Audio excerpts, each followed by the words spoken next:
I make photographs of things we don't see but know are there. I work in landscapes that are teeming with life. My photograms are made at night under the cover of darkness. My photographs are in direct contact with nature. I use natural elements as my mark-making tools. The bioluminescent light from fireflies, water, rain, wind, and earth are some of the elements that act as pigments and paints on my photographic surfaces. I am interested in making images that manifest themselves from my subconscious. Vent is a mammoth photogram made in a winter landscape with snow.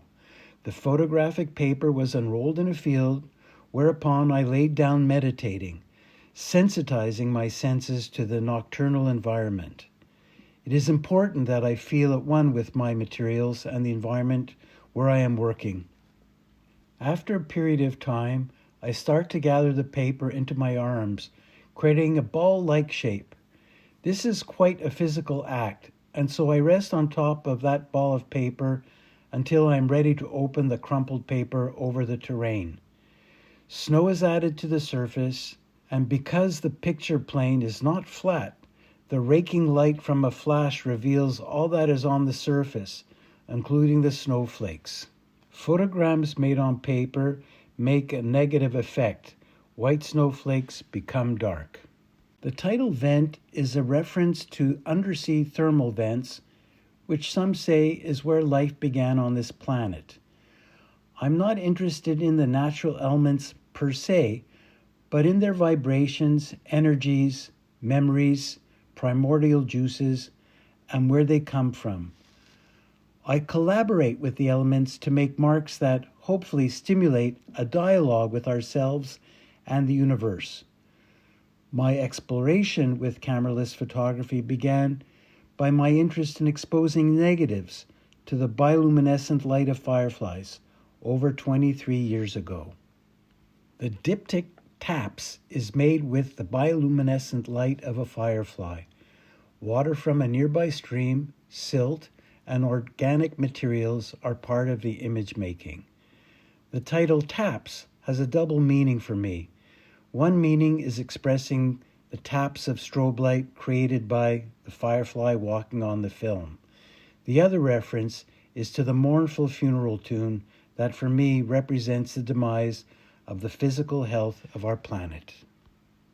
Wind Cries Mary, the color photogram, was made with wind and water on film that was made for that event. I cured those handmade films over time, letting the organic materials embed themselves into the emulsion. Time and chemistry create a color on the black and white film.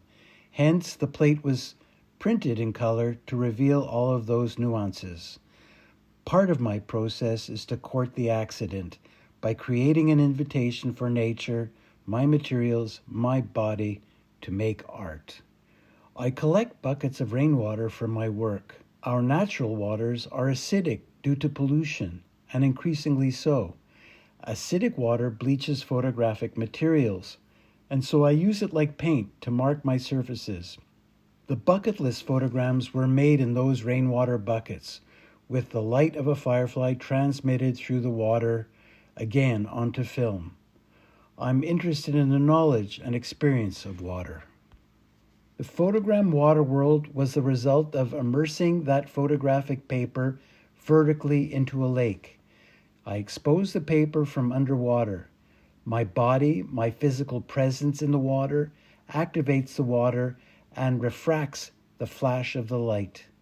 I consider the Water World series partially as a self-portrait among the other conversations.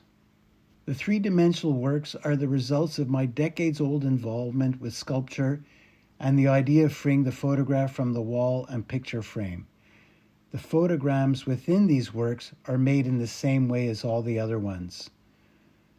I am interested in pushing the so-called limits of photography and celebrating the physicality of the materials.